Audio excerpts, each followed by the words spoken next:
at last. Looks like it, Aunt Mattie. Huh. What, Dad? Hello, son. Well, daughter, how was the moving picture tonight? Lovely. Mice, that's what it was. Just a lot of mice. There wasn't anybody killed in the whole thing. No, well, then I'll stick to these. These don't talk. And that big cluck Norman Maine was in the picture tonight. Never does anything but kiss a lot of girls. Norman Maine is one of the best actors in pictures. You and your movies, that's all you think about. You shouldn't be allowed to go to him at all if you're asking me. Too bad I was so busy in the kitchen. I didn't hear anybody asking you. Hello, Granny. Hello, darling. But of course, no one ever listens to me. I do if they're within 10 miles of you. Gadding around picture shows. House all cluttered up with movie magazines. And the other day, I caught her talking to a horse with a Swedish accent. Sis. We're only young once, you know. Ah, Hollywood. You'd better be getting yourself a good husband and stop mooning about Hollywood. You know what she wants to do? She wants to go to Hollywood. I've known it all along. I've seen her making faces in the mirror and talking to herself. That's what comes of your movies. Why, what would you do if you did go to Hollywood? I'd be an actress. I would, I tell you. I've always known I could. Guys, wouldn't it be wonderful to have a movie star in the family? Oh, Miss Blodgett, may I have your autograph? You may not know it, Alec, but you're practically on your way to bed. Oh, Miss Blodgett, you're my favorite actress. Won't you tell me the secret of your success? Oh, let me alone.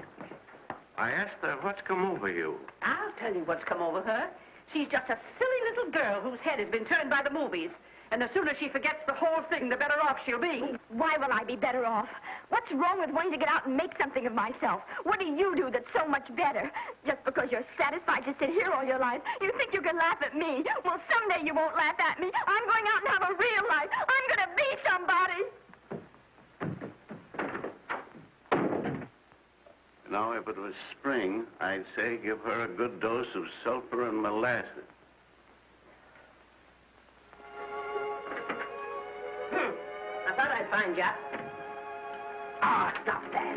Now, stop crying. That isn't going to do you a bit of good. Oh, I'm crying because Aunt Mattie and Alec make me so mad. Well, Alec and Aunt Mattie. Fiddlesticks. They're not important. You're the only one that counts. Esther, everyone in this world who has ever dreamed about better things has been laughed at. Don't you know that? Oh, I suppose I do, but... But there's a difference between dreaming and doing. The dreamers just sit around and moon about how wonderful it would be if only things were different. And the years roll on and they grow old. And by they forget everything, even about their dreams. Oh, I don't want to be like that. I want to be somebody. Oh, yes. You want to be somebody. But you want it to be easy. Oh, you modern girls, give me a pain. When I wanted something better, I came across those plains in a prairie schooner with your grandfather. Oh, everyone laughed at us. They did at all the other pioneers. They said this country would never be anything but a wilderness. We didn't believe that. We were going to make a new country. Besides, we wanted to see our dreams come true. Oh, Granny, it must have been wonderful. It was wonderful. But don't you think for one single minute that it was easy, Esther Blodgett? We burned in summer and we froze in winter. But we kept right on going and we didn't complain because we were doing what we wanted to do. Can you understand that? Yes, I can. Could you do it? Could you do it even if it broke your heart? Because remember, Esther, for every dream of yours you make come true, you'll pay the price in heartbreak. Oh, I know what I'm talking about. You may not believe it, but I was a young girl once. And a very pretty young girl. A lot prettier than you are. And I was in love with your grandfather. And when some Indian devil put a bullet through him, that is as if it had gone right straight through my heart, too. But I remembered all he taught me. And I went right on. I buried him out there on that wilderness with my own hands. And I went right on that same day. And I kept right on going, even when your mother was born. Oh, Granny, I want to make it worthwhile.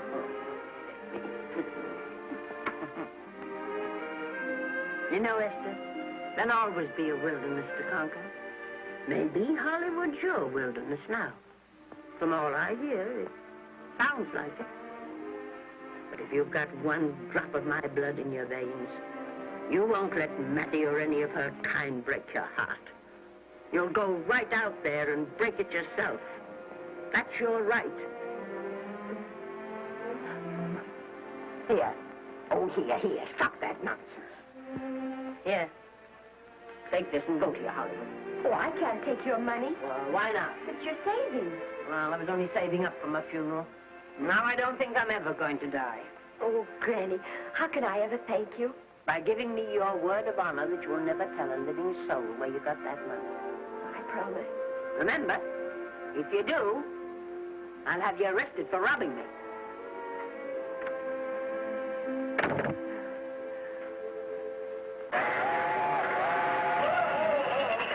Here we are.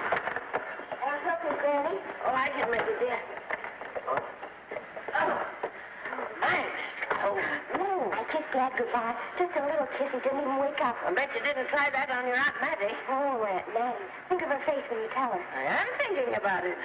I've waited for that chance for 30 years. There she is, girl. Oh, thank you, Cousin.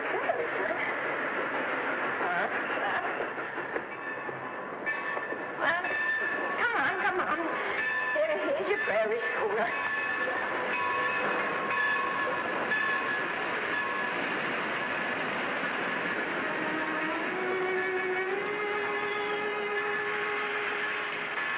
All aboard. Oh, Granny. Go on. Goodbye, Granny. Goodbye. I'll be waiting for you in those movie pictures. Don't tell Mattie.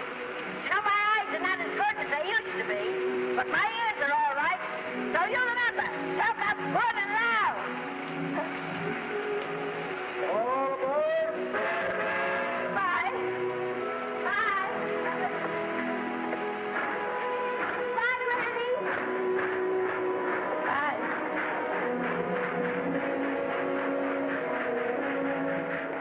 You want to go home now? I don't want to, but I will.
Good afternoon. Day, week, or month? Well, it's a little hard to say. You see, I'm going into the movies. Well, you better take it for a week. It'll break your jump to Beverly Hills. Are all the studios really near here? All except Gaumont British. I suppose the best way to get a job is to go straight to the studios, isn't it? Mm-hmm. I have many illusions, you know. I'm perfectly willing to begin with a little bit of a part, or even as an extra. $6, please, in advance. Oh.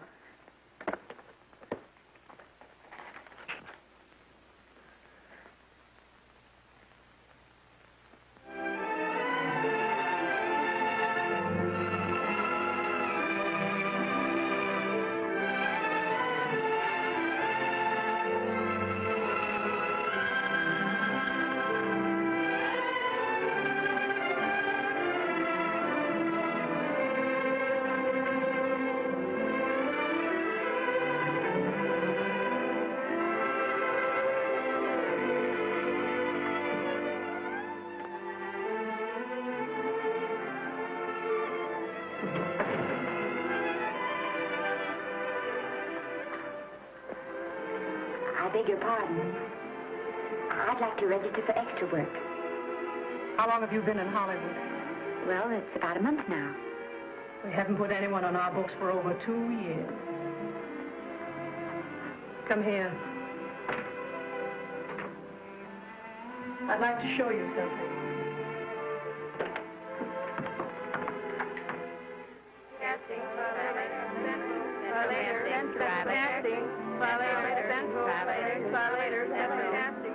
Every time you see one of those little lights flash, it's somebody asking for a job. Every time you hear them say, try later, it means there isn't any job. You can't keep the girls at the switchboard long. They go crazy. Every one of those little lights thought it was going to be a star. Still want to go in the movies?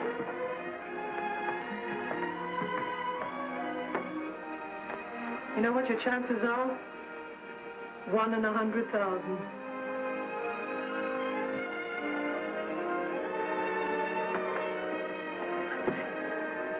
But maybe I'm that one.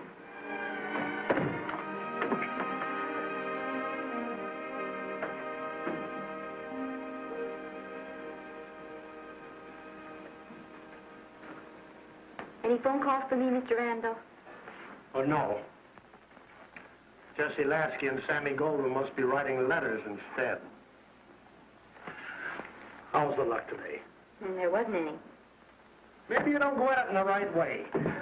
Now take Danny McGuire here. He knows the ropes. Don't you, Danny? Sure, I've had him around my neck for years.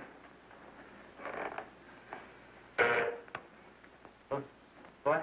Oh, Miss Blodgett. Danny McGuire, our new tenant. How do you do? Mr. McGuire is a big director. Oh, are you really? Oh, could you possibly use me in a picture, Mr. McGuire? Of course, I haven't had much experience, but I don't think that really matters if you're willing. And I Now really listen, feel that... lady. In the first place, I'm not a director. I'm an assistant director. In the second place, if I had any jobs to give away, I'd confer one on myself. And in the third place, you should have stayed back home in the first place.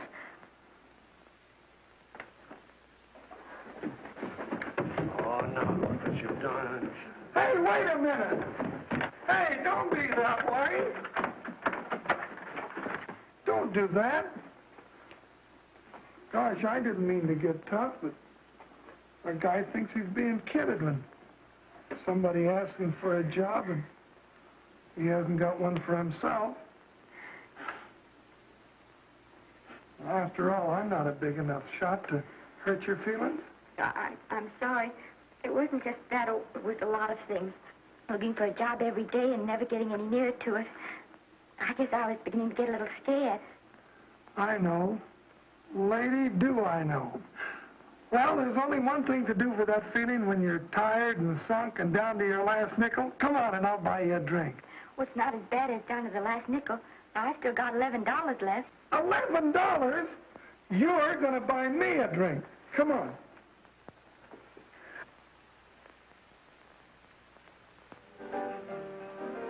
That's right, George. There's nothing like a little rum to take away the milk flavor.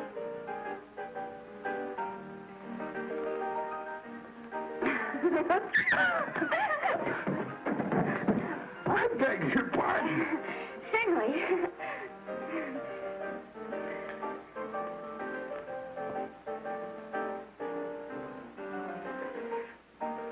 sign my contract, the first thing I'm going to do is see that you direct every picture I'm in. That's my pal. Of course, I'm going to be perfectly nice about it, but I'll just insist. Now, that's the way to talk. Don't let them lick you. Oh, I should say they can't lick me. If they try anything like that, why... I just won't sign. Now, that's right. What have you got to lose? Another one of these and we'll open our own studio.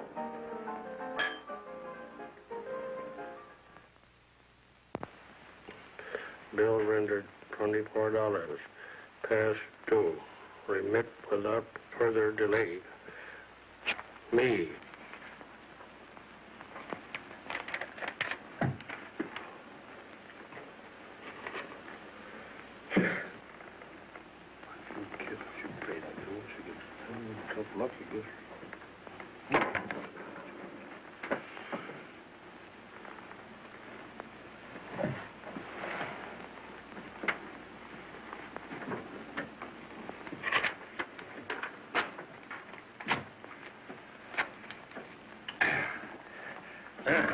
Fifth race.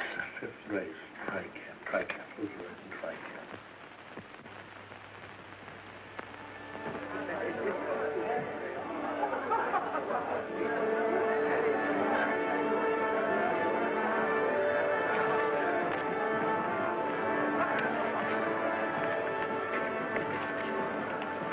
Hey, the program's going to be swell tonight.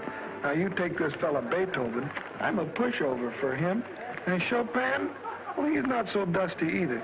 But I kind of wish that once in a while they'd play something you could sort of go out whistling, you know, like Blood on the Saddle, Blood on. Well, there's a tune. Hey, why don't you throw your hat in the air or something, can't you? This is a celebration. My job starts tomorrow. I know it does, and I think it's swell, Danny. Gee, I wish you were in on it, too. But, oh, no, it would have to be a war picture. One of those big novelty numbers, a war picture without any beautiful women at the front. Oh, well, something will happen soon. Maybe. Why don't you go home, kid? Oh, Danny, I can't do that. I came here, and I've got to stay. Well, now, if it's on account of money, I can... Thanks, you've given me enough already. Anyhow, this is no time to be worrying. This is a party. Look at all the people. Everybody in the world. Look. That's me in the name.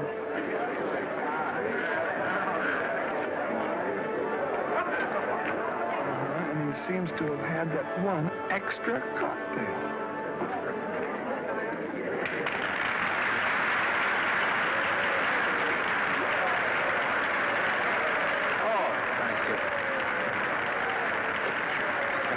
Sit down, you dope. That's for the orchestra leader.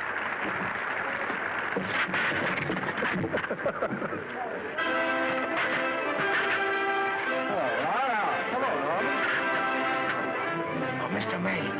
Mr. Maine, put your arm around Miss Regis. Otto, this is the Hollywood Bowl. Oh, afraid of crowds. Go on, get out of here. What's the matter? You getting too big to bother with photographers? Don't want any pictures taken now. Oh, is that so? Well, supposing I take it anyway. Well, shove that brownie number 2 of yours down your throat. Thank you, Mr. Maine. No, stop it!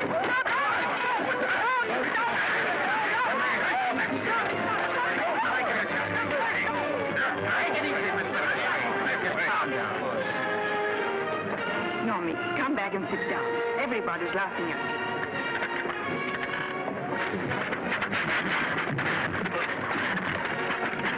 All right.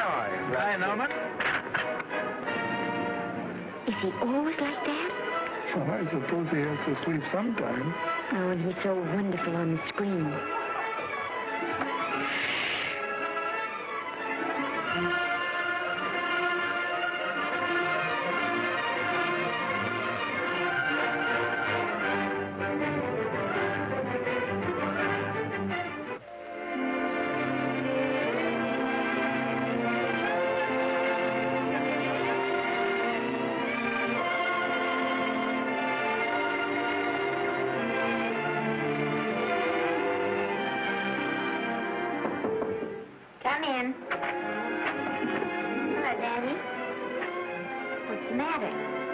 Well, believe it or not, I got a job for you. Daddy, that's wonderful. When do I go to the studio? Well, you don't exactly go to the studio. Oh, it's on location. Well, it's not exactly on location. But of course, I have any makeup. Will you tell me what to get and sort of help me put it on? Well, you don't exactly need any makeup. You see, it's not really a picture job. It's being a waitress. Oh. Well, it's kind of a picture job if you look at it right. You said it was a waitress. Well, it's waitressing for Casey Burke, the big director over at our studio. He's giving a party tonight to kind of celebrate on account of finishing the picture, and he wanted me to get him an extra waitress, and it's $5. And I thought of you right away, Esther. That was awfully sweet of you, Daddy.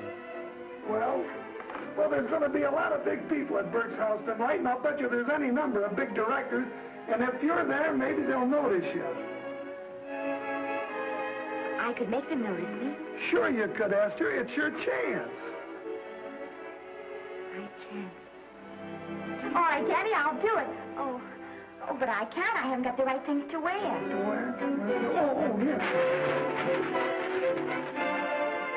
Now, you don't think the wardrobe department's right next to my office for nothing, do you? A perfect fit.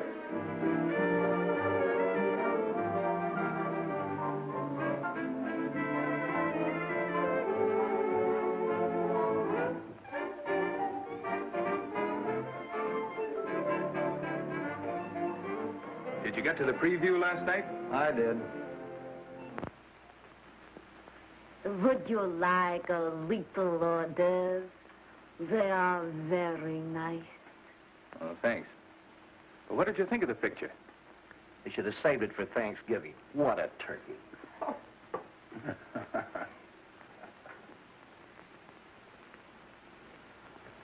Will you have some hors d'oeuvre? You do like hors d'oeuvre, don't you? I don't think there's anything so enjoyable as hors d'oeuvre before supper, and these are rarely delightful.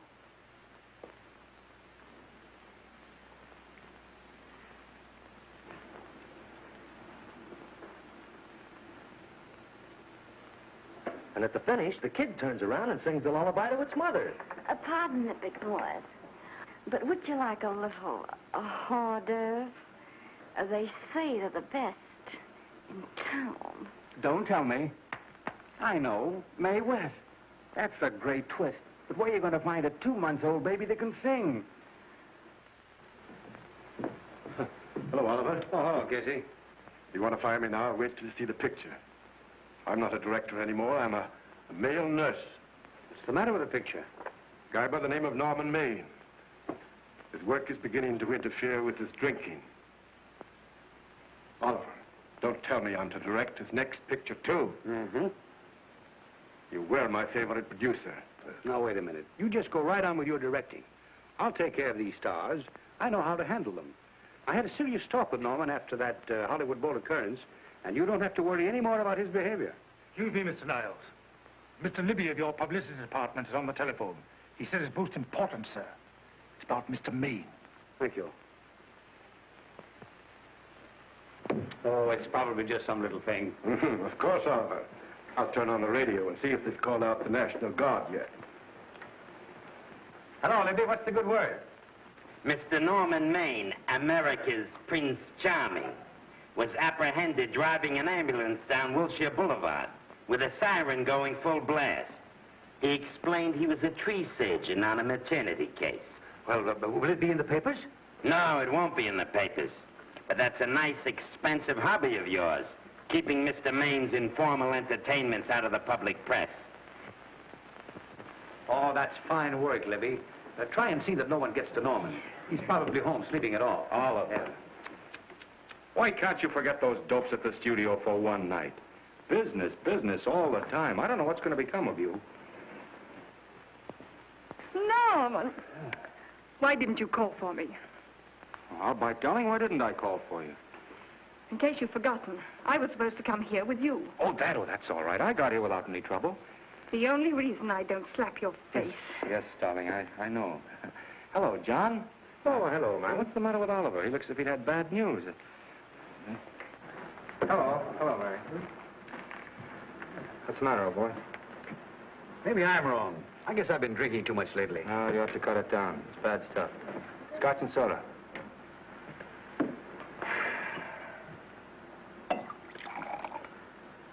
Come on. The word, you know, is pronounced when. Bad dialogue, Oliver. I'd rather not watch this. You know best. Soda. Thank you. Oh. Go ahead and say it. I've got it coming to me. Don't make it tougher on me, Norman. I don't want to stand here and preach, but take a look at my side of it. I'm trying to make pictures with you. I know. Costs are going up, and the grosses are going down. No, it isn't that. I've made lots of money with you, and I can afford to take a loss. But I hate to see you going the way of so many others. Why don't you get Lloyd's to insure you against me? You can't get insurance against a man forgetting who he is. You're a great star, Norman, but there's nobody so big that he can afford to have people refuse to work with him. Who doesn't want to work with me? You... Quiet. Listen, I know plenty of people who do. Yes, and so do I. But your real friends can't stand seeing you start to fall apart. What do you mean by that? The first signs are always the same. Not being able to remember your lines. Cameraman struggling to cover your hangovers. And all because you have to have a good time. Every day and every night. Listen, I've warned you for a long time, Okay, Norman. Oliver, you're a swell guy. You won't lose any money on me. I'll promise you that. I'll be ready for the curtains when the time comes. When it does, here's my epitaph. And now I think I'll, have a little drink. Scotch and soda.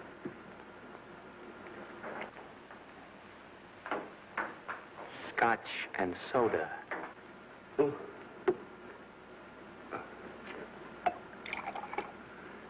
Come on.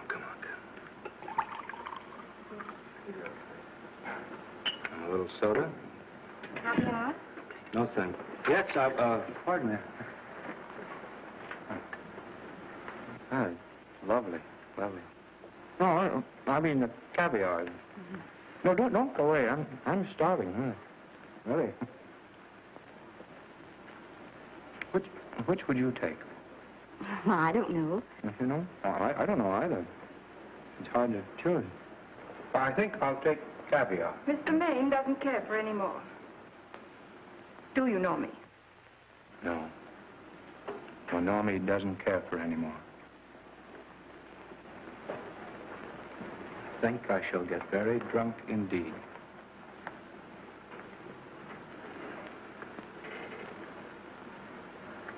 Scotch and soda.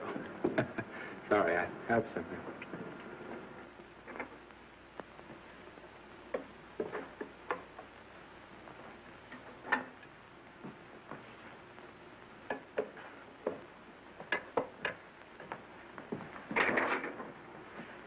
Oh. Mind if I help?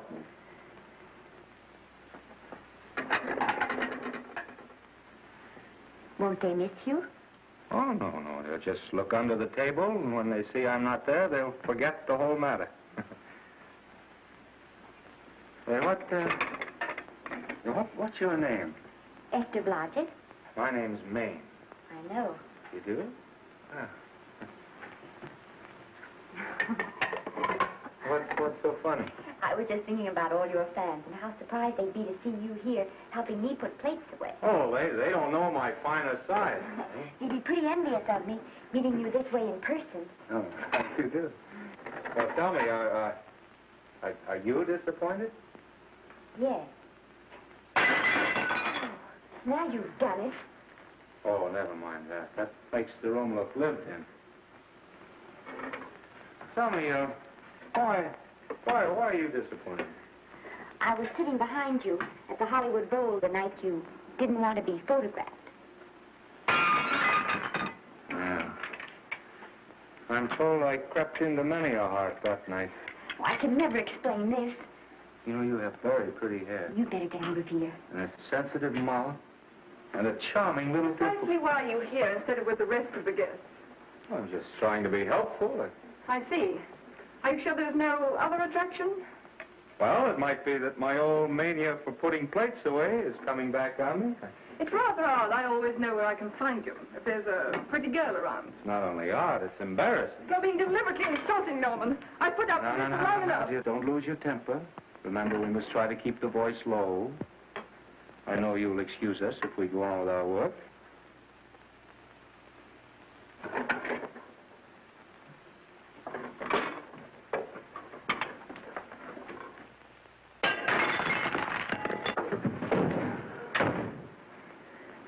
Now see what you've done.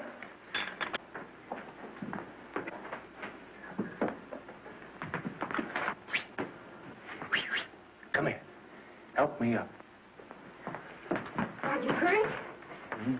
No more than usual.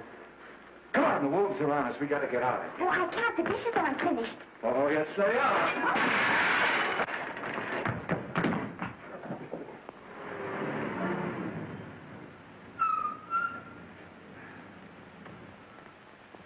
Well, I bet I know what you're going to say now. What? Good night. Good night, and thanks. Hey, wait a minute.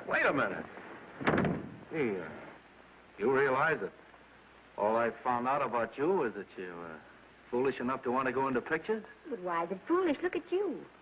Yeah, that's what I mean.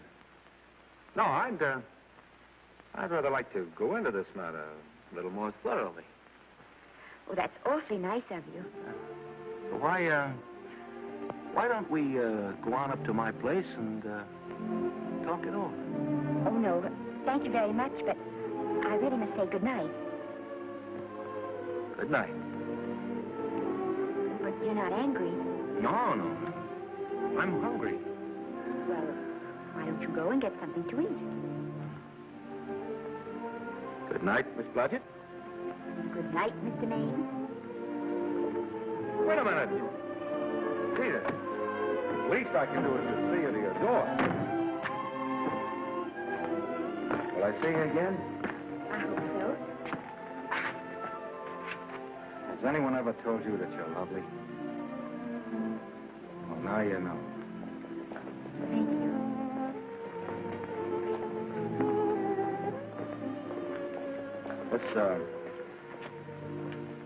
It's hard to say, but I want to say it anyway. You know, I'm a screen. You know, in private life, well, you know. But whatever I do, I still respect lovely things. And you're lovely. You understand? Yes, I think I do. And it isn't that bump on the head that's doing this. Well, I'm glad.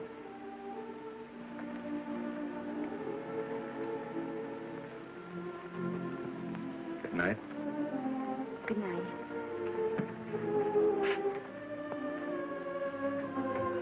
Hey! You mind if I take just one more look?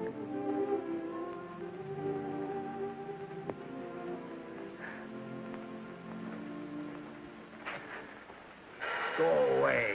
Quite impossible. I wouldn't even consider it. No.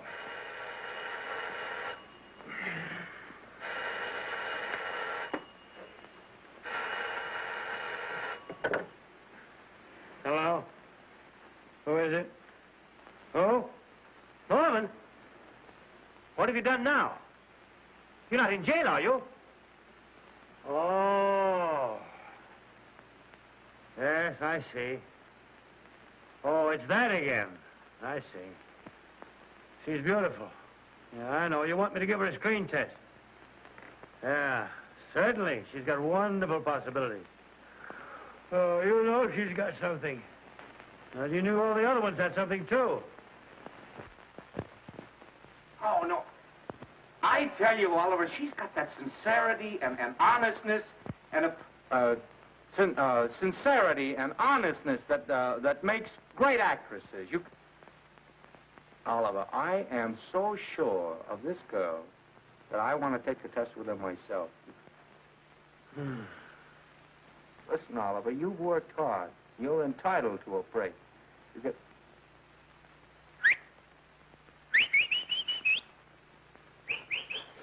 Yes, I heard you. Anything. Yes. Yeah. Oliver, look. You try to get a little sleep now, old man. All right. All right, boy. Good night. Now, tell us.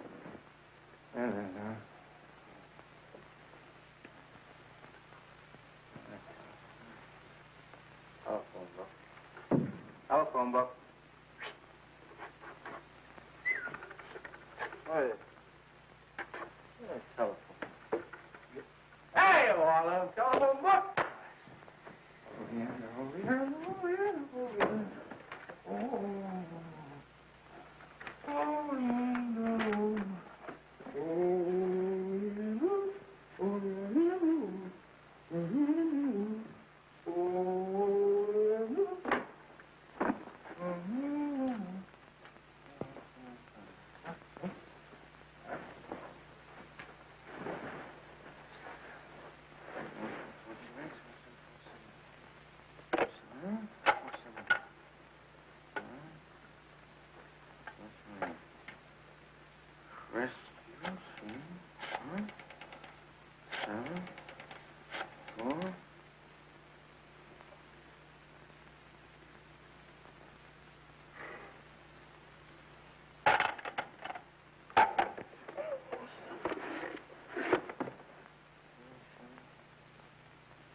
Telephone. For me? Some drunk trying to be funny says he's Norman Maine. Oh, thanks. I'll be right down. And Miss Blodgett, would you give him a message for me? Tell him it's 3 o'clock in the morning!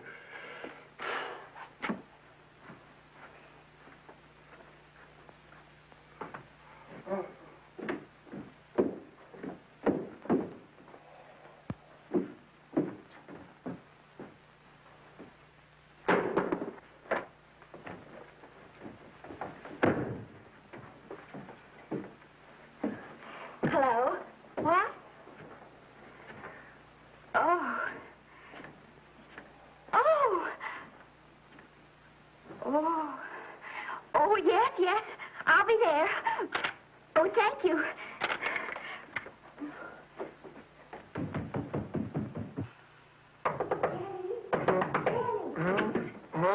Daddy, what do you think? I'm going to take a test tomorrow, and Norman Main's helping me do it. I'm taking one, too. Garble's assisting me.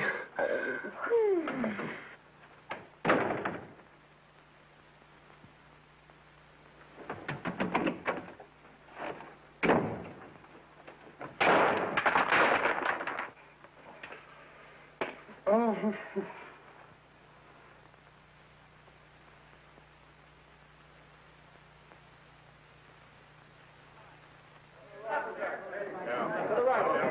Move that Golo in. Would it still come that more? No, the Yankee. Is this light too hot for you, Hanley? Okay, but cut down on your back light. Put a double on that 90. Bring it down a little. That's it. Now put it. Pull down on that 150. Ready to take it. Get pulled down on that 150. Okay.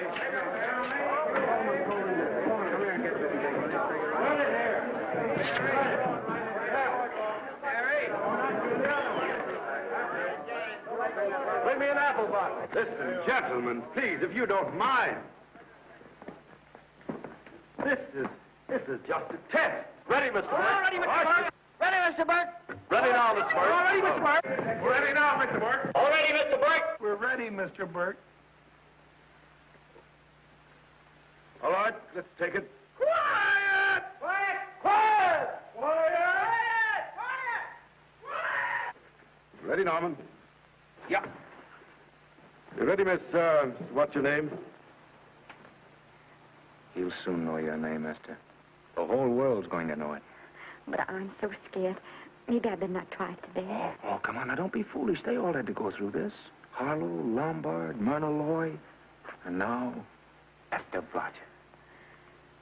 All right. I'm ready. This is a take. Rolling. Quiet. Dave.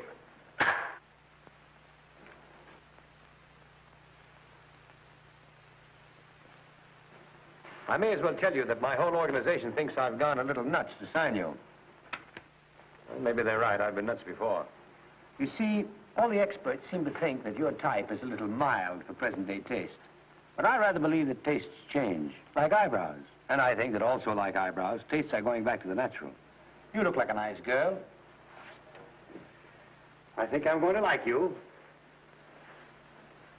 That's not important.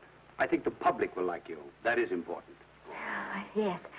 I see what you mean. I mean, I know it is. Only don't think it's going to be easy. Nothing you really want is ever given away free. You have to pay for it. And usually with your heart. Someone else told me that once. But you still have to work it out for yourself. Oh, well, all this is just a long way of saying, I'm glad you're with us and good luck to you. And now I'm going to turn you over to our demon press agent, Libby. Don't let him frighten you. He has a heart of gold, only harder. And for the love of Pete, learn to close your mouth and keep it closed, even in your love scenes.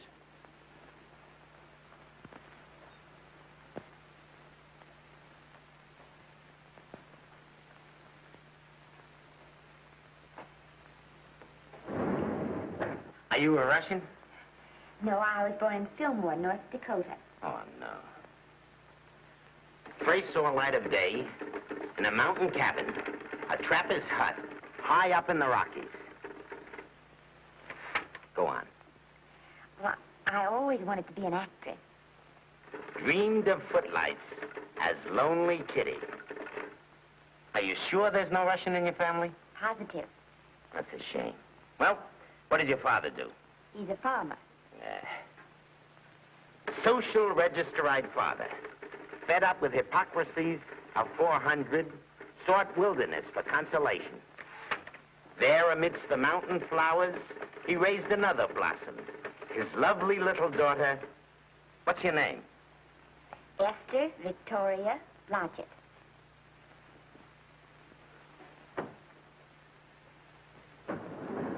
Greatly appreciating your attention in this matter, very truly. Do you know what her name is?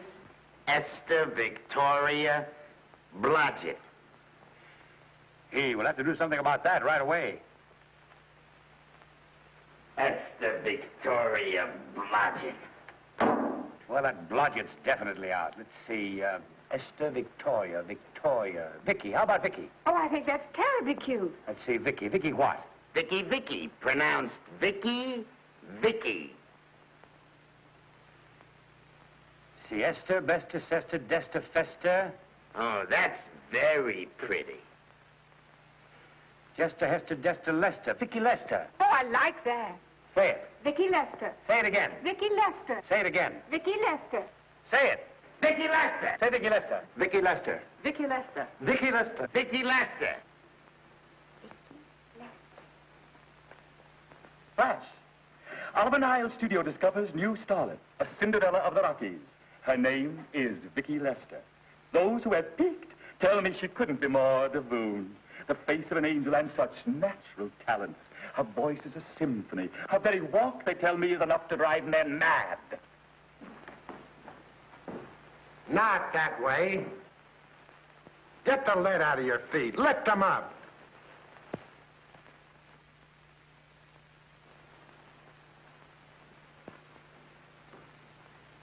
That's better. It's terrible, but it's better. The quality of mercy is not strained. It droppeth as the gentle rain from heaven. Cease. Through the mouth, my child, through the mouth. The nose is for smelling roses. Proceed. Does she have to look surprised all the time?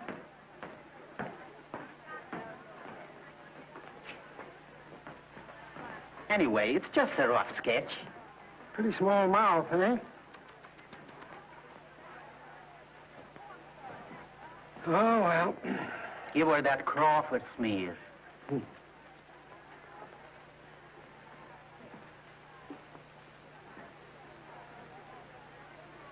This'll give her that deeply... yeah.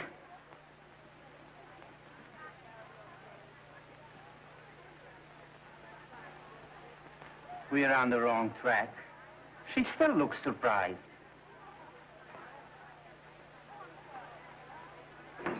Listen, dress people. We're shooting on the set this morning, not in the commissary. Now, come on, snap into it.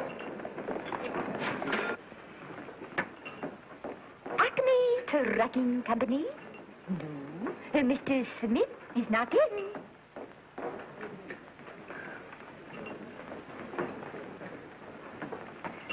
Acme Trucking Company. No. Mr. Smith is not in.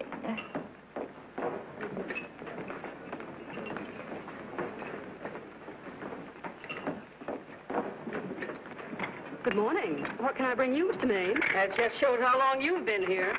Mabel, bless you. How soon are you and I going to be married, huh? I don't know. You'll have to ask my mother.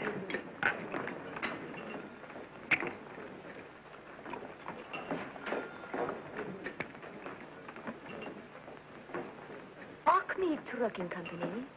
No, Mr. Smythe is not in. Acme Trucking Company? No, Mr. Smith is not in. Acme? No, Smith ain't in.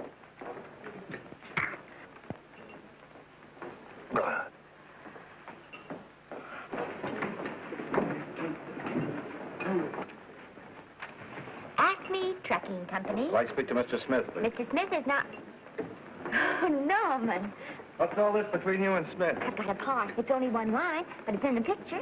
Well, it's ambition that made you break that date with me last night. Well, I had to be here so early this morning, and So did I. I had to stay up all night to make it. you've started your picture, haven't you? No, we're still in the testing stage. You can't seem to get the right girl for the lead. Gee, you think with all the girls there are that... Yeah, no, but this one's got to be different. She's got to be little and cute and sweet and intelligent. It'll blow me down. What? Will close my tired old eyes. Well, what is it? Hold everything. Come on. Come on.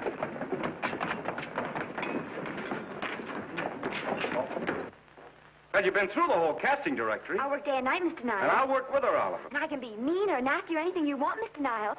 If she clicks, Oliver, you've got a star overnight. Okay.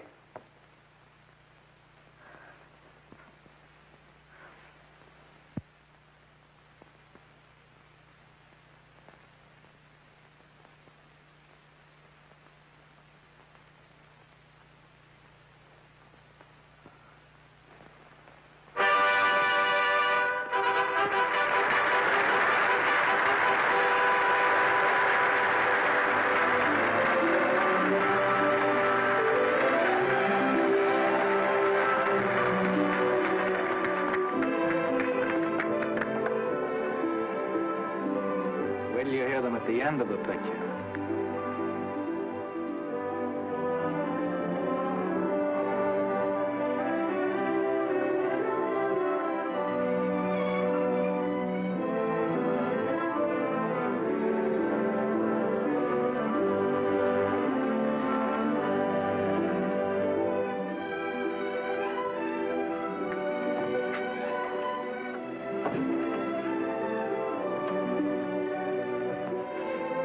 Do you think we were noticed? By no one. They're much too busy playing at croquet. I've loved you all my life. But we only met 2 days ago. That's when my life began.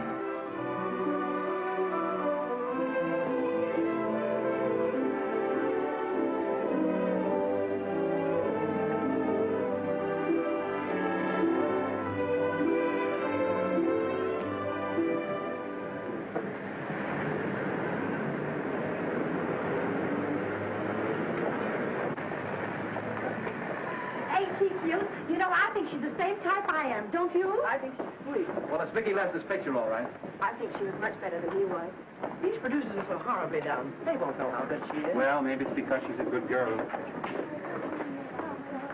No, Maine's not so bad, but it's Vicki Lester they'll go to see. Vicki, darling, I think she's the most precious little thing I've ever seen. The knockout, Libby. You might mention that when you write your review. That Lester kid's a gold mine. Didn't you like Norman Maine? Was he in it? Libby, I'm afraid we have another hit. Huh? It's in the bag, neatly tied up with beautiful pink ribbons. Say, where are Norman and Vicki? I don't know. I thought you had them. I wish they'd come. We're having a party at the Trocadero. Isn't it thrilling running away from people? Norman, it's so exciting, So new. A star is born. Come on, run.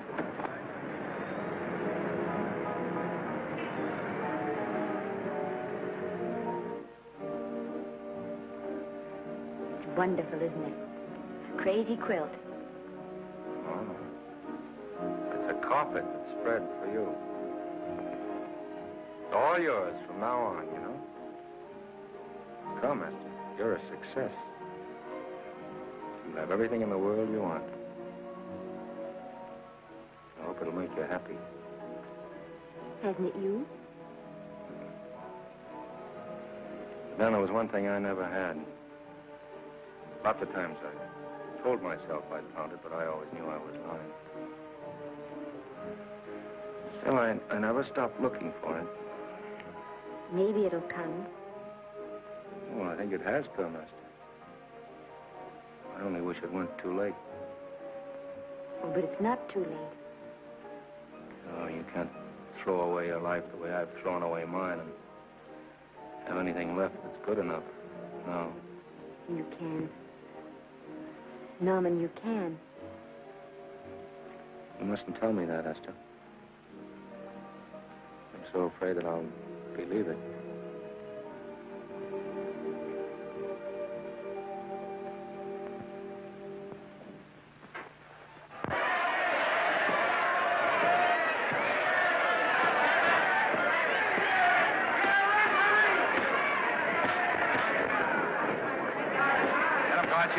Shoot your right. Swell, isn't it? Lovely. What scotch you get? Can't you hear me, Gotcha? Shoot your right!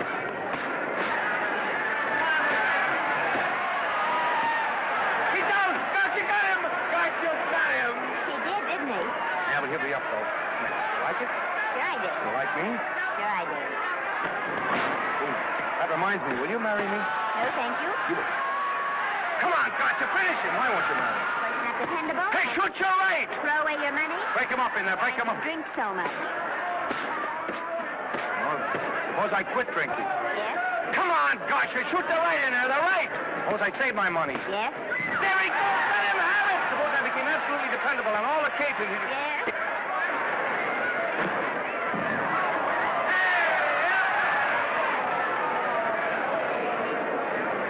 Hey, Gotcha, he got him! He got him! He certainly did.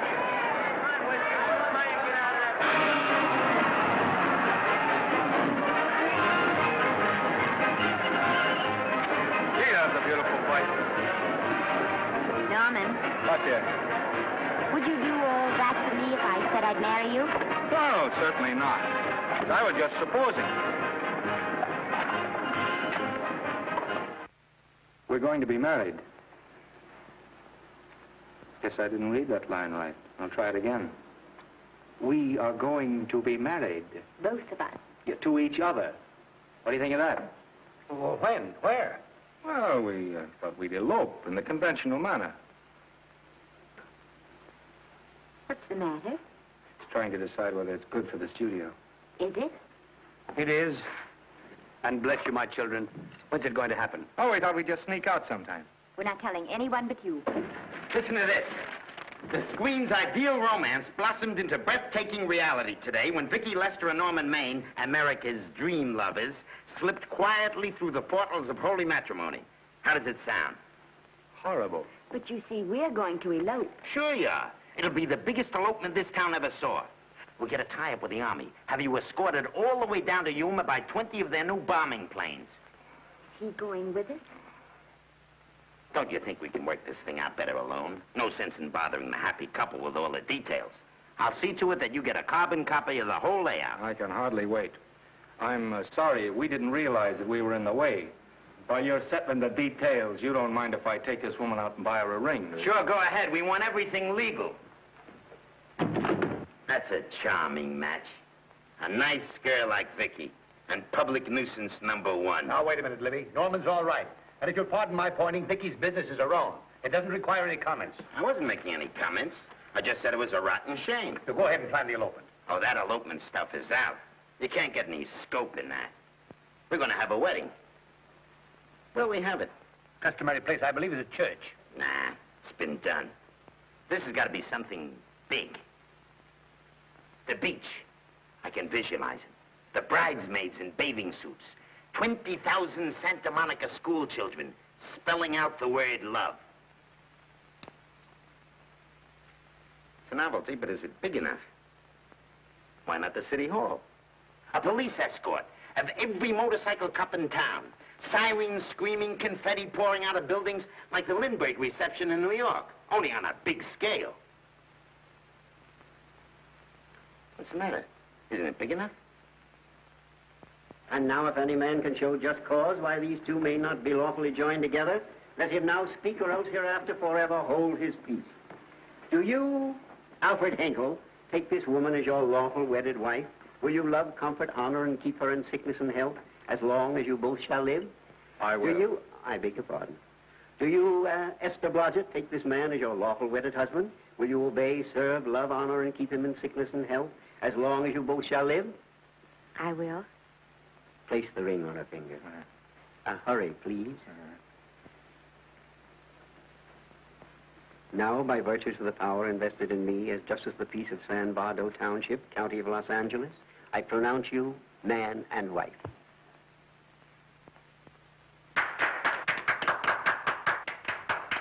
Quiet! And now I must exercise my prerogative of office. I hope you'll be very happy, Mrs. Hinkle. Thank you. Thank you, sir. Oh, Thank Danny. you very much. Now, if you'll please sign the license. Oh, yeah. You know, Mrs. Hinkle, I can't help but believe I've seen you somewhere before. Oh, really? Well, I believe this is the first time I've ever been in San Bardo. You know, your face is familiar, too, Really? Mr. Hinkle. There you are, sir. Thank you very much. Oh, Here's your thank you, receipt. sir. Thank you. Goodbye. Goodbye. See you again. Yes, goodbye. No, I don't. Come in, I'll see. No. Yeah, I think you got by with it. But it was close. That JP was just beginning to remember where he'd seen it. Well, anyway, we got away from Libby. Hello, Toots. If you will be kind enough to glance between my shoulder blades, Mr. and Mrs. Henkel, you will find there a knife buried to the hilt. On the handle are your initials. Lovely to have seen you, Libby. Hold it, wait. Hold it, Danny.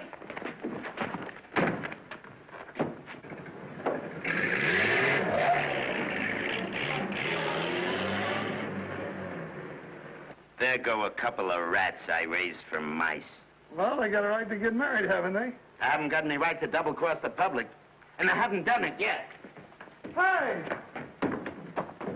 People versus Porky Washington. We're charged with violating Section 600. Young man, you're in contempt of court. Operator, get me the Los Angeles Tribune. I've a good mind to put you under arrest. Wait till I make the score. You wait, too. Tribune, give me the city desk. Johnny, this is Matt Libby. I got a flash for you. Norman Maine and Vicky Lester were married at 2:30 this afternoon. Vicky Lester? Court recess.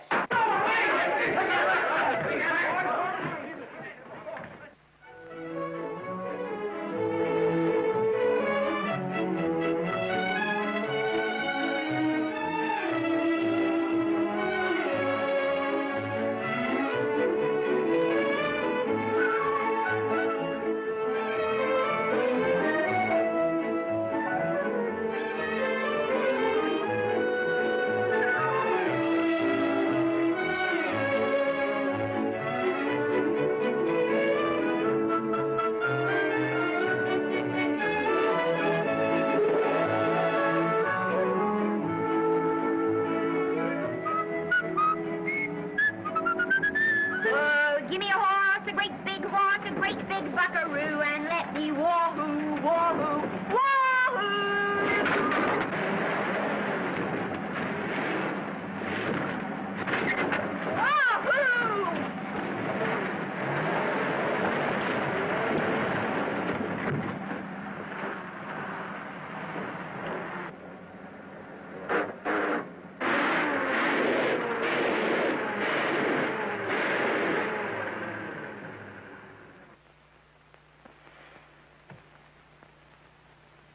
Wahoo.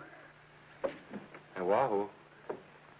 I don't want to sound immodest, but I think I've stripped a gear. Well, sit down, won't you, and let's get acquainted. We'll probably be seeing quite a bit of each other from now on. No. Might just as well break the ice now as later.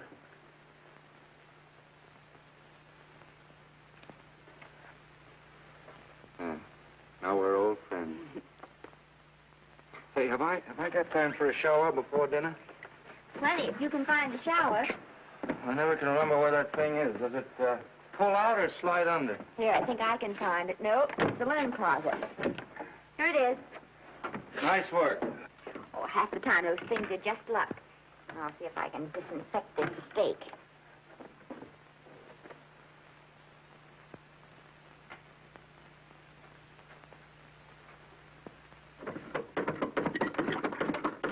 Yeah, Esther, there's no soap. Here. Thank you. Oh, Annette, Yes, dear? I'll need a washcloth, please. Oh. How you fix the cigarette? You know I never smoke underwater.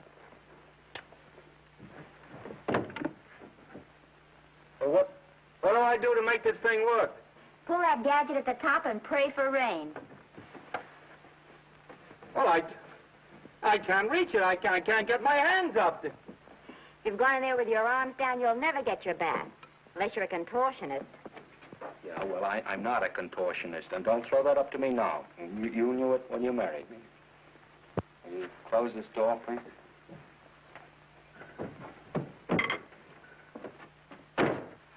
Thank you.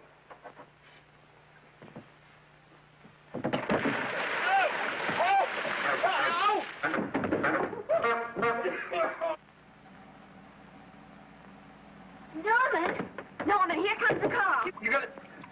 Huh? Here, quick! Quick what? Quick, go out and stop them and ask for help. Oh, I'll catch cold. Oh, you'll get warm again. Yeah, don't, dear. They'll recognize me. Now, if you keep your face down, go on. There may not be another car for a week. Well, Howdy, partner. Howdy. Stuck? Yeah, how'd you guess it? Can you get us some help? Well, I reckon not. You know, it's a long way to town. We're pretty busy down at the place. Well, I got to get out of here. I've got my wife with me. Don't she like the country? No, and we're short of food. There's a lot of game in them woods. You know, well, my wife can't shoot. Well, you're sure up against it. Sorry I can't do anything for you. Well, wait, listen, I'll be frank with you. I'm Norman Maine. Who? Norman Maine. Well, my name's Judd Baker. Glad to have met you. Well, so long. Hey, wait a minute. Listen, you don't... So you're Norman Maine.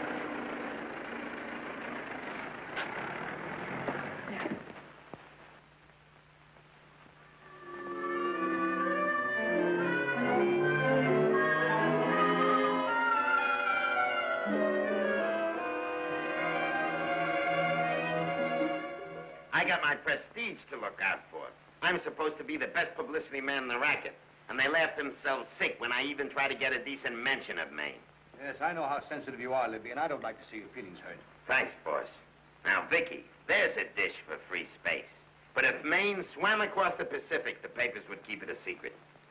Well, the exhibitors don't like him, the critics don't like him, the public don't like him, and I don't like him. Who likes him?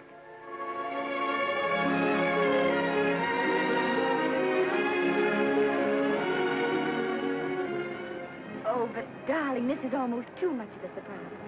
And there I was in my touching innocence, thinking we were going to live at the beach house. Oh, we'll still keep the place at Malibu. But this is special. This is our castle. It used to be in the air, you know? Well, we'll never use any ugly words like contracts and pictures and careers. When we come in those gates, we'll check the studio outside. Come on, I got another little surprise for you.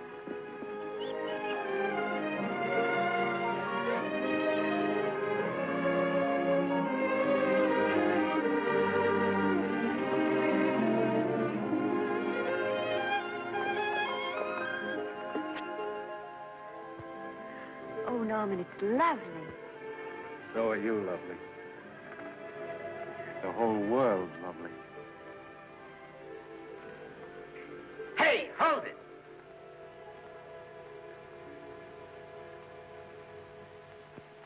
That's it. Caption: their honeymoon never ends. All right, let's get some pictures. Now, if the bride will sit here and the groom stand behind her, we'll have something unique. Now let's go after something different. You sit down and she'll stand up. Pretty radical, isn't it? Yeah, but in a nice way. Okay, Otto, fire. Caption: their honeymoon begins anew. Ah, the producer. Caption: their honeymoon ceases abruptly. Hello, Oliver, glad to see you. No, I'm glad you're back. Thank you. Vicky, how well you're looking. Hello, Oliver. Am I interrupting? Yes, thank you. Just want a couple more pictures. That's enough of both of them. What they're asking for is exclusives of Miss Lester. Alone. Oh, I see. Well, come on, Oliver. Let you and me get exclusive. See you later, Vicky. But don't worry, Otto. My camera smashing days are over. They ain't your only days that are over. Oh, hold that, Miss Lester. Gorgeous.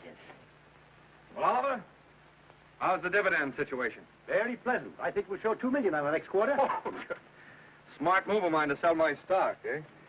Oh, well, when you need money, you need it. Well, some people save up for just such an event. You know, there's bound to be a rainy day occasionally. Yeah, but as a citizen of California, I've always refused to admit that. Yes, I know, but still it does rain. Well, anyway, you can thank me for some of those dividends of yours. Mm-hmm. Oh, can't you? Oh, sure, sure. That was a little too quick, Oliver. The matter, the Enchanted Hour was a smash hit, wasn't it? Well, it made Vicky a star overnight. Yes, it should have. How about me? Oh, let's talk about business at the office, Norman. Beautiful pool you have here. Beautiful. Oh, now let's talk about it here. Didn't they like me? Well, maybe the pot wasn't just right. That was the best part of the year. Look, Oliver. You think I'm slipping? Can you take it? Yeah, go ahead. The tense is wrong. You're not slipping. You've slipped. Oh, my fan mail's still big. Norman. Fans will write to anybody for a photograph. It only costs 3 cents for a stamp, and that makes photographs cheaper than wallpaper. But every 25 cents they pay for a theater ticket buys them the right to be a critic. And your last few performances, Norman, have not pleased your critics.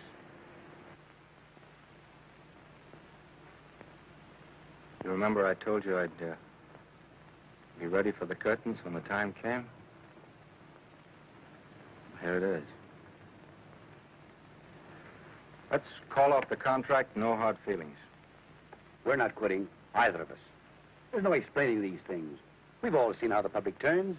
Maybe we can turn them back. I've got a swell script lined up for you. About Esther. You think that I'm going to get in her way? Well, as a matter of fact, as it happens, there's no part in this story for her. I'd more or less planned to star her in a picture of her own, with that young Pemberton opposite her. He's coming along nicely. Good for young Pemberton. All right, Oliver. We'll make a try at it. Let's hope it's not too late.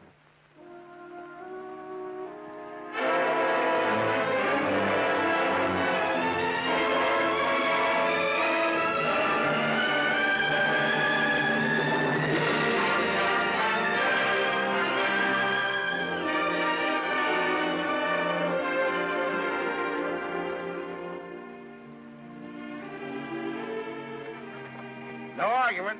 I'll buy those. Huh. The screen's most finished actor. I'll say he's finished. He keeps them away in droves.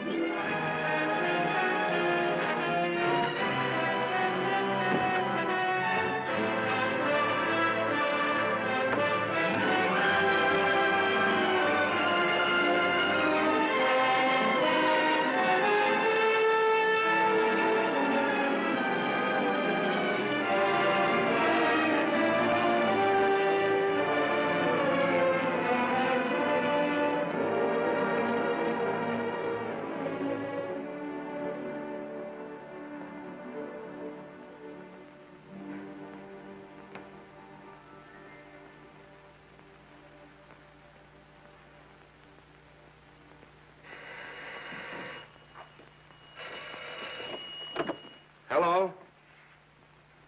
No. Oh, Miss Lester isn't home as yet.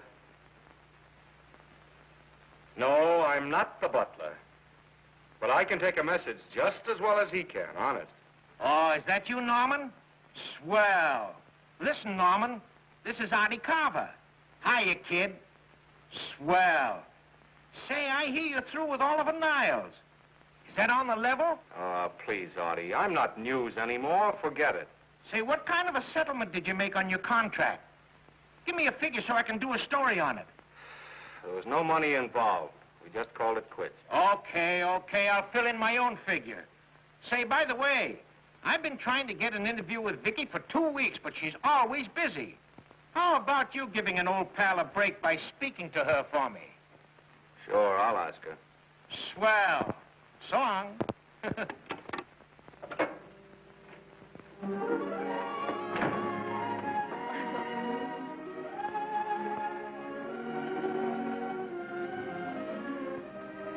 I didn't mean to be late, darling, but Casey wanted... All right.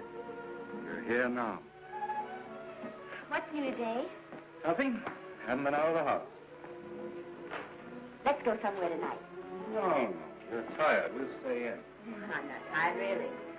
Oh, yes, you are. You've got a hard day ahead of you.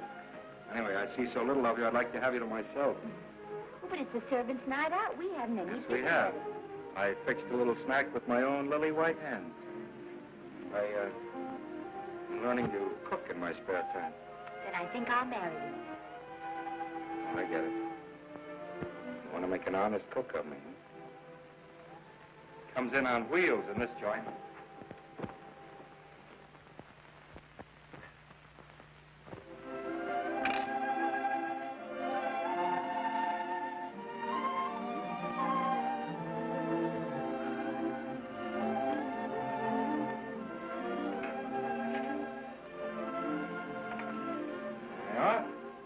How's it look? Wonderful. Huh? That's what I thought.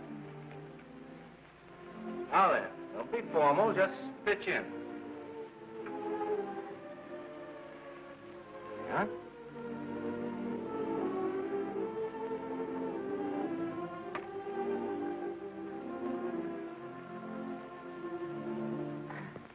I'm afraid my mouth's not quite big enough. I'll measure it next time and make them to size. A little hard to lift, too. In fact, I think I'll take those measurements right now.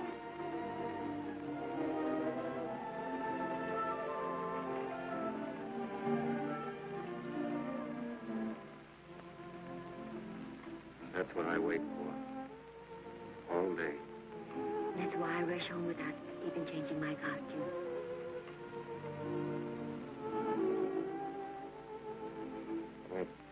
We're forgetting that we're hungry. Would you like a sandwich? Thank you. I still have a little work on this one.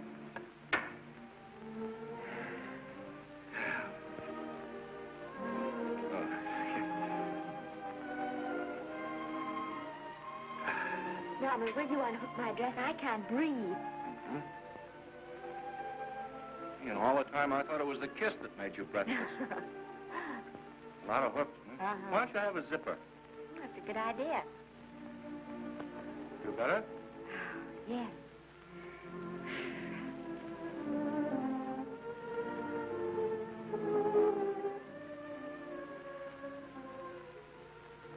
Don't look now, but I think that guy on your left is in love with you. I hope so.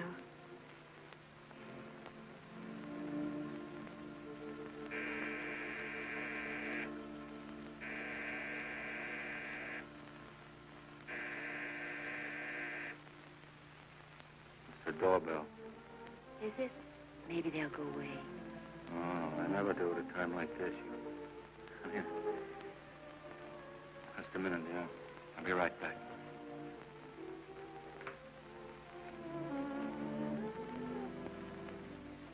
Does Vicky Lester live here? Yes. I got a package for her. I'll sign for it. So who are you? I'm her husband. Oh, sure. I'm right here, Mr. Lester.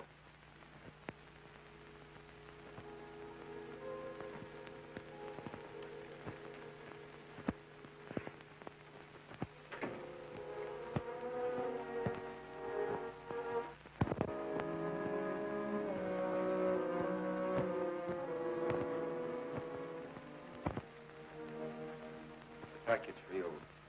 Oh, by the way, I forgot to tell you, they want you for a benefit at Shrine Auditorium next Wednesday night. I told them I'd ask you. And, Oh, darling, I don't want to hear about that now. Well, you better wait till I finish before I forget them all. The Academy dinner secretary phoned. She wants to know if you want a table reserved for you. Oh, yes, Artie Carver called and asked if I'd use my influence with you to get him an interview. I told him I'd try. That was all, I think. Oh, Norman, let's don't talk about those things now. We're forgetting the wonderful food you prepared. Well, I'm not very hungry now. I think I'll fix me a little drink. But Norman.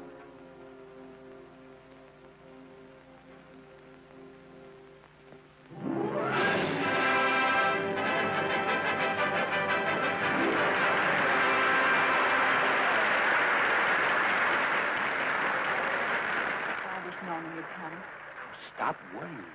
And think how nice that statuette is going to look on your mantelpiece. Do you suppose anything's happened to him? But of course not. He's just been held up in traffic. You think about that statuette. And now we arrive at the climax of the annual dinner of the Academy of Motion Picture Arts and Sciences, the highest award within our power to bestow. We have already applauded with our hearts as well as our hands, while awards are being given those gentlemen who during the past year have rendered distinguished service to the motion picture industry. We now pay honor to the ladies, or rather to one lady. We offer to her the Academy Award for the finest performance of the past year. She has already had the world's acclaim, but this is the tribute of her fellow workers, the men and women of this industry. It is not only my pleasure, but my privilege to present this award to the actress who created the unforgettable Anna in Dream Without End, Miss Vicki Lester.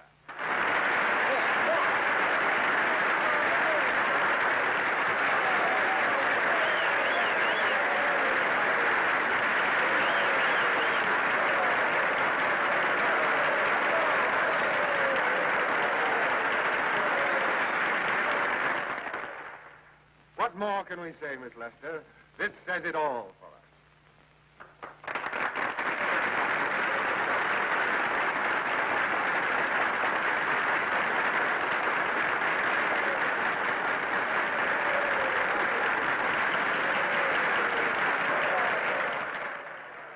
Ladies and gentlemen, when something like this happens to you, and you try to tell how you feel about it, you find that out of all the words in the world, there are only two that really mean anything. Thank you. All I can do is to say them to you from my heart. All I can do is to keep on saying them. Hey, that's fine. All the thing. That's a very pretty speech, my dear. Very pretty. You said the right thing. I want to be the very first one to congratulate you on that valuable little piece of bric-a-brac. Now I want to make a speech. Gentlemen of the Academy and fellow suckers, I got one of those once for a best performance. They don't mean a thing. People get them every year. What I want's a special award, something nobody else can get. I want a statue for the worst performance of the year. In fact, I want 3 statues for the 3 worst performances of the year, because I've earned them. And every single one of you that saw those last masterpieces of mine knows that I've earned them. Libby, start the music. What I'm here to find out is, do I get them or do I get them? Now answer yes or no.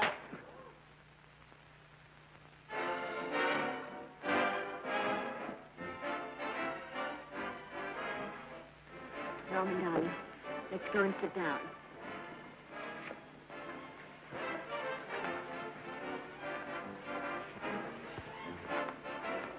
Come on, Norman, sit to that. That's for you, Norman.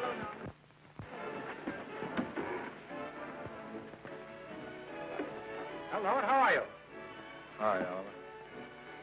My dear, do let me congratulate you. You must be terribly proud and happy tonight. Thank you.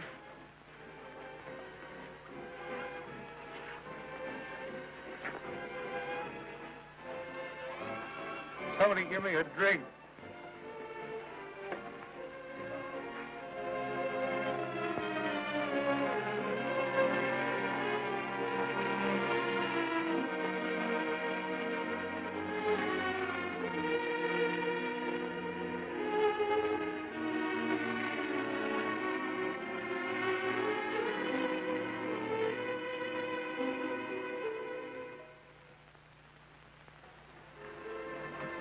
Oliver, nice of you to come to my dressing room. Vicky, how are you? I missed you. Everyone's missed you. Have a nice trip. Well, a 3-month tour of the theater circuit scarcely comes under the head of pleasure. But the way they're screaming for your pictures all over the country. Miss Lester, if I may talk shop, you are a knockout. Thank you. It's good to hear that. You've been crying. A little. How's Norman?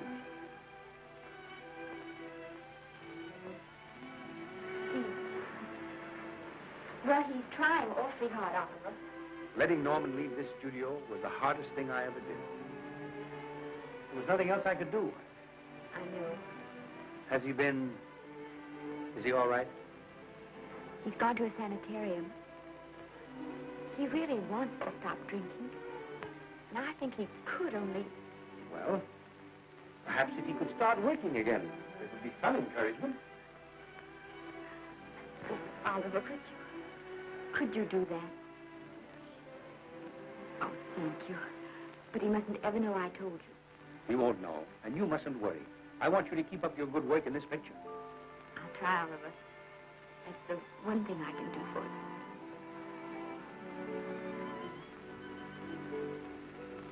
you. If you'll just sit here, Mr. Niles, I'll have Mr. Maine brought down. Thank you.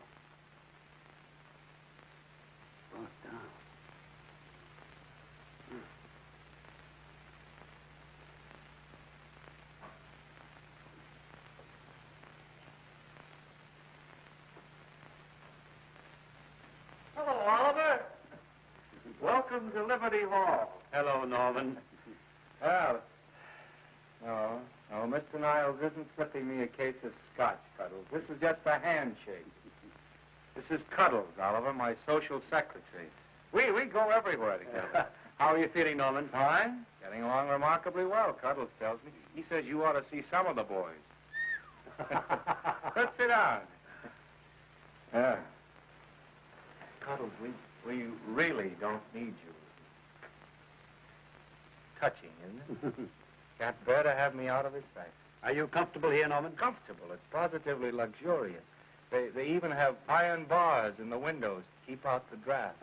How much longer are you going to be here? Oh, well, I'm really cured now. I'm just staying on for an extra week or two to get in good shape, you know. After all, there's no particular hurry to return to the cameras. That's what I wanted to talk to you about.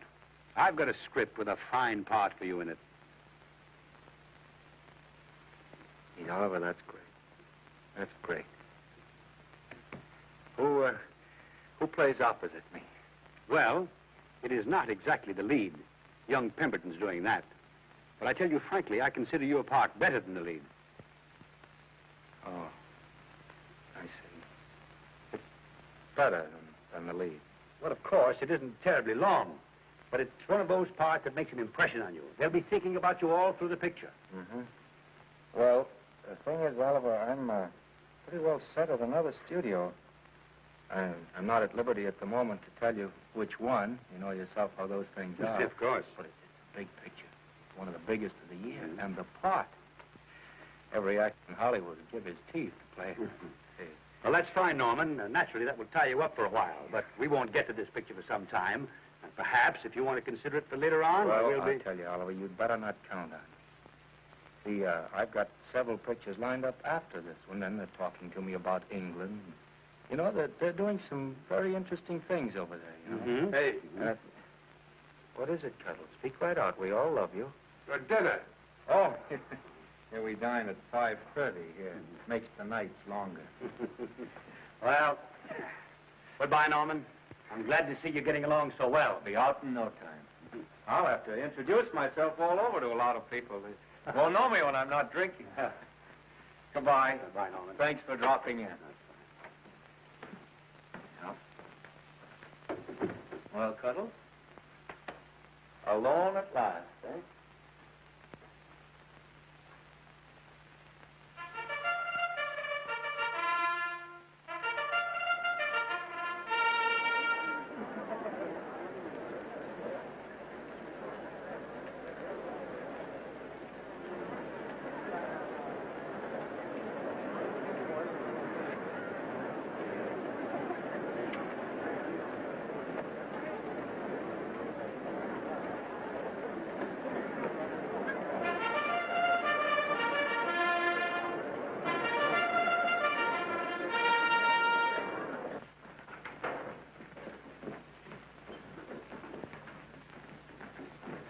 Bert? Sam? How are you, Marion? Oh, hello. Hello. Hello, Normie. Glad to see you. How I hate to run into these has-beens. They give me the creeps. Me too. He was good while he had it. And he had it quite a while. Hello? Hello, Mr. Maine. I haven't seen you in a long time. Oh, I've been resting. Ginger ale, please. Ginger ale and what? Ginger ale and ginger ale. A new leaf? A whole new book. Thank you. Scotch straight. Hello, Libby. Why, it's Mr. America of yesteryear. Do they let you wander about now without a keeper? Oh, sure. I'm a trustee now. Didn't expect to find you at Santa Anita. What do they do with the actors while you're away? Oh, they cut them into slices and fry them with eggs.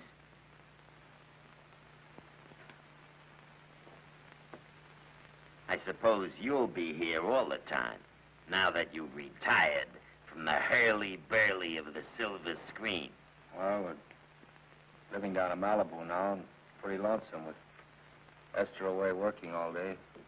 Well, I wouldn't squawk about that if I were you. It's nice to have somebody in the family making a living. Oh, wait a minute, Libby. I don't want to forget that we're friends. Friends, my eye. Say, listen, I got you out of jams because I had to. It was my job, not because I was your friend. I don't like you, and I never have liked you. Nothing made me happier than to see all those cute little pranks of yours finally catch up with you and land you on your celebrated face. Pretty work, Libby. Always wait till they're down, then kick 'em. I don't feel sorry for you. You fixed yourself nice and comfortable. You can live off your wife now. She'll buy you drinks and put up with you even though nobody else will. Wait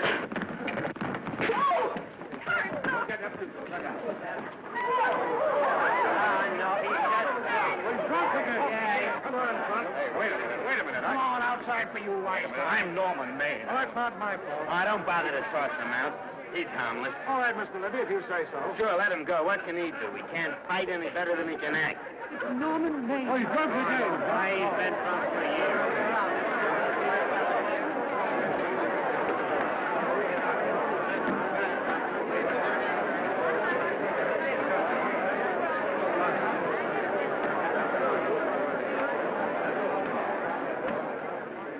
Give me a scotch. Double. Leave the bottle here.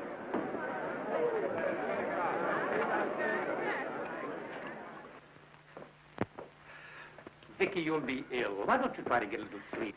But he's been gone 4 days. 4 days and not a word.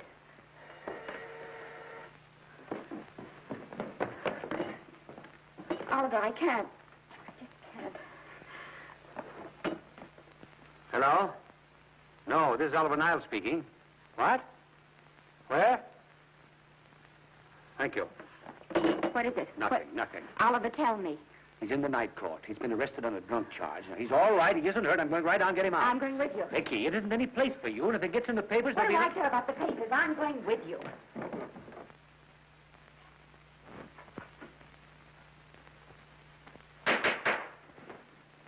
Division 30, Municipal Court, County Los Angeles, now in session. The Honorable Judge J. Parrish presiding.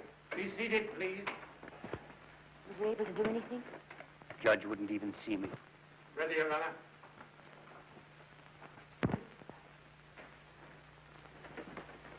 I want to advise you that you're entitled to be represented by counsel, to be confronted by the witnesses that may testify against you, to compel witnesses to attend on your behalf to a public and speedy trial by the court or by a jury, and the right to be admitted to bail. Call the first five. Gregory, Hale, Haynes, Rodriguez, Johnson. Come on, boys, get over here. Go ahead. Move along. William Gregory. Rain drunk, picked up at 5th in town. Asleep in the gutter. 14 similar offenses in the past 6 months. Still at it, Gregory. How do you plead? I don't feel so good. I didn't ask you how you feel. I asked you how you plead. Guilty, I guess. When did you get out the last time? Just before Christmas. Well, I'm sorry you'll have to miss New Year's. You'll be out in time for Washington's birthday in 60 days. Milton Rails. Plain drunk, picked up on Brooklyn Avenue, given treatment at receiving hospital, then removed to jail. How old are you, Rails? 17, sir. Did you take a good look at those men in the cell with you last night? Yes, sir. And have you taken a good look at yourself this morning? Oh, no, sir. Well, I suggest that you do. $5 or 2 days. Sentence suspended. Oh, Judge. Alfred Henkel, more commonly known as Norman Maine. Drunk and disorderly. Cracked car into tree at Sunset and Coronado. Evidently been drinking for days. Resisted arrest and injured one of the arresting officers. How do you plead? Guilty. You're Norman Maine, the actor, aren't you? You've come pretty low, haven't you? There isn't a man here who's had the advantages you've had. Look what you've done with them. You're nothing but an irresponsible drunk, driving about the streets with the power to inflict death or injury on innocent people. I think they'd better deny you that power for a while. 90 days in the city jail. Please wait.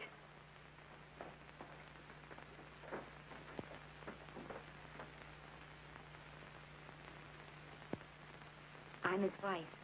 Yes, I recognize you, Miss Lester. Please, Judge. I promise you this won't happen again. I'll be responsible for him.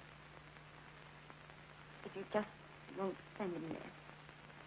You realize that this man, when drunk, is obviously a menace to public safety?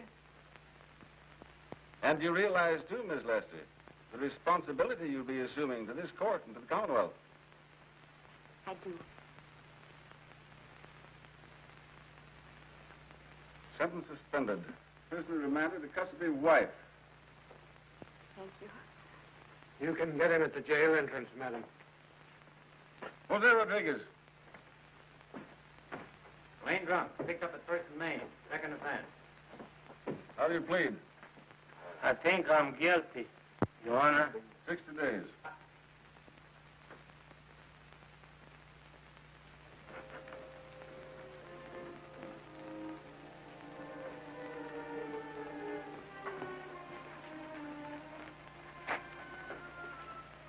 Yeah, I'm so tired. Hold it, Mr. Maine. A picture.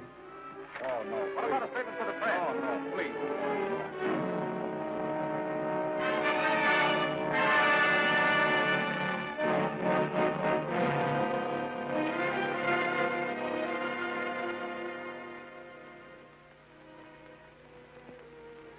Bittersweet.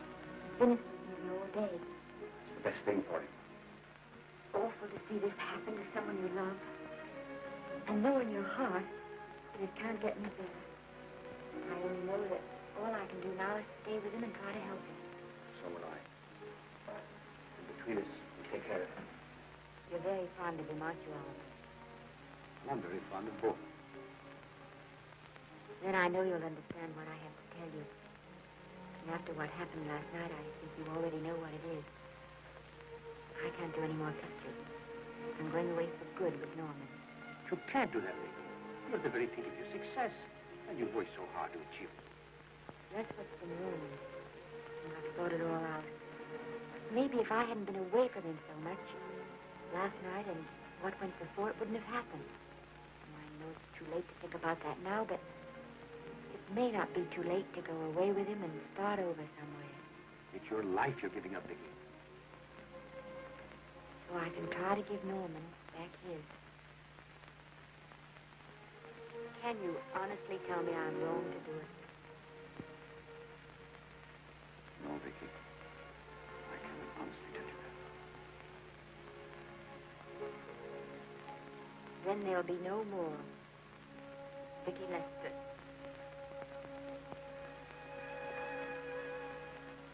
Come on, walk to the door with me.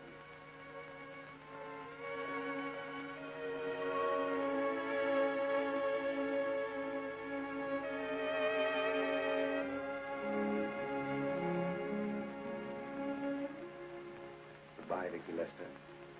You were a grand girl. Good luck, Mrs. Norman Maine.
Darling, this is Maine coming in to apologize again. Oh, I'm sorry, dear, but it isn't you. What other troubles have you got? None. I was just playing a scene with myself. Now, look. I'm just coming out of the jitters, and you're just going into them. This is a swell household. Isn't it? I'll tell you what we'll do. I'll promise to brace up if you'll go on the wagon. I guess I have been drinking too much. You know what I'm going to do? I'm going to be an athlete. You mean with great big muscles and everything? Well, roughly speaking. Going to join the YMCA? It costs too much. I'm going wading up in our front yard. No. Sure. Would you like me to go with you? Sure, if you'd like to. No, Miss, I don't think I will. It might spoil this beautiful, natural wave. Yeah, I guess that's right. But, darling, look, could you have a hot toddy, and some hot soup for me when I come back? Some hot soup? And I'll make some of those nice sandwiches. No, Miss, do you have to?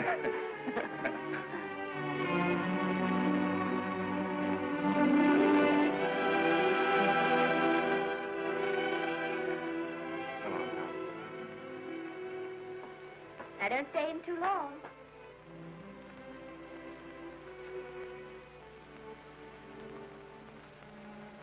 Hey! Mind if I take just one more look?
first drink of water he had in 20 years.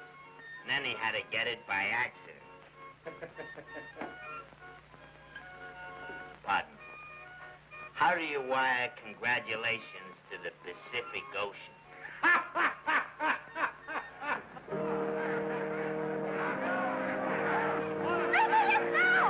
Oh, you can't see her face. Hello, Vicky.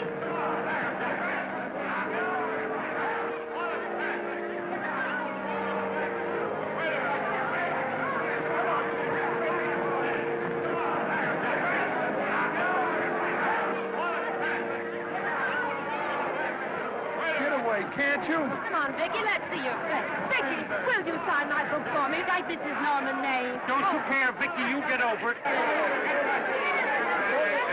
Stand back, can't you? Don't you cry, dearie. He wasn't so much.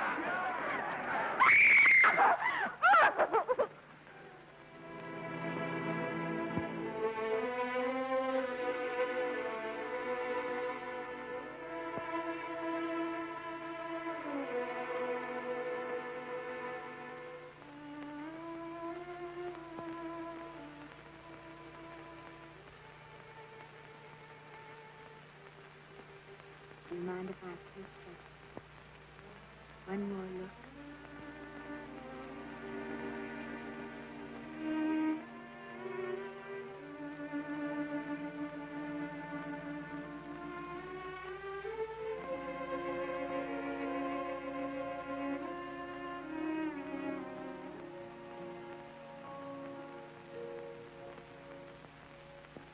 Here are the paychecks for the servants, Graves. You'll find a very nice bonus in each one. Miss Lester asked me to thank you for your kindness and service. If there's anything I can do for the little lady, I should be glad to do it. She would appreciate your attending to the closing of the Beverly Hills house. Put down those trunks. Put it down, I say. Well, where is she? In the bedroom. Who are you? I'm her grandmother. Get up.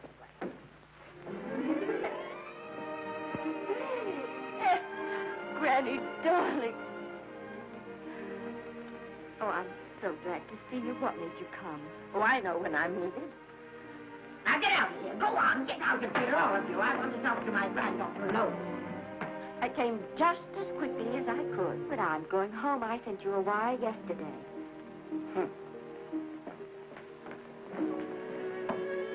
Sit down. Is it true that you're going to quit the movies? I never want to hear them again. What are you running away from, Elizabeth?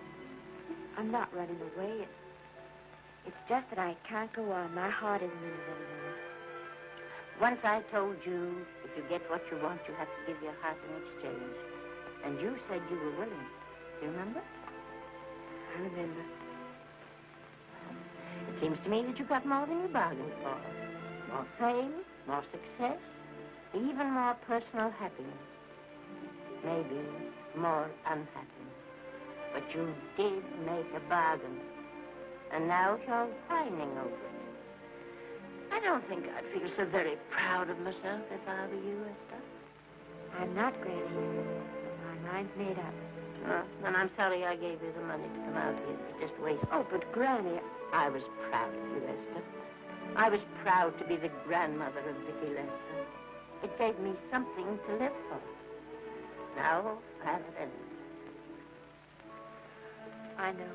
Oh, I want to be strong, but I can't go on. You must. Tragedy is a test of courage. If you can meet it bravely, it will leave you bigger than it found you. If not, then you'll have to live all your life as a coward. Because no matter where you may run, you can never run away from yourself. I never knew Norman Maine. He wrote me a very sweet letter when you were married. He said you told him how much I meant to you. And I know just how much you must have meant to him. You know, Esther, I can't believe that wherever he is, he can be very happy, knowing that his death broke the spirit of the little girl he praised me so highly for raising. And I can't believe that he can be very proud, knowing that all his great love did for you was to make you a quitter. The car is ready, Miss Lester. We'll have to go now to make the train.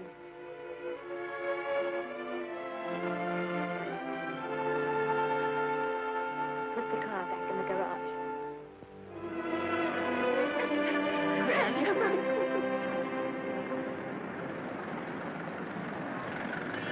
The entire picture industry has come to the Chinese theater for this opening tonight. It has come to pay tribute to a great star on her long-awaited return to the screen in what has been called her greatest performance. It has come to pay tribute to the girl herself. The girl who has won the heart of Hollywood. The girl who has won the heart of the world. Miss Vicki Lester. And if I'm not mistaken, Miss Lester's car has just driven up. Yes, it is she.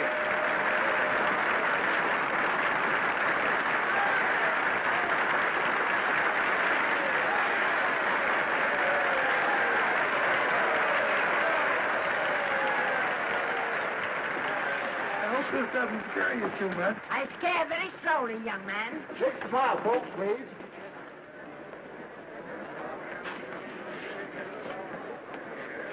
They'll have your mug, I mean your face, plastered across half the papers in the country tomorrow. How do I look? Oh, you look swell. You're a liar, but I like you. And here's Miss Lester's grandmother. Won't you say a few words to the radio audience, please? Say something, Letty. You know, we've got a thing like that back home where they all listen in on, but we call it a party line. Won't you say something, please? They're listening. Maybe some of you people listening in dream about coming to Hollywood. Maybe some of you get pretty discouraged. Well, when you do, you just think about me. It took me over 60 years to get here, but here I am, and here I mean to stay. Thank you very much.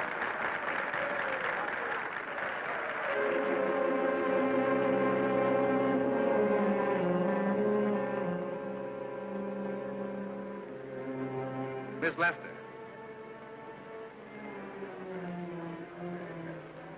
This microphone is on an international hookup. Throughout the world, your fans are hoping that you'll say a few words to them.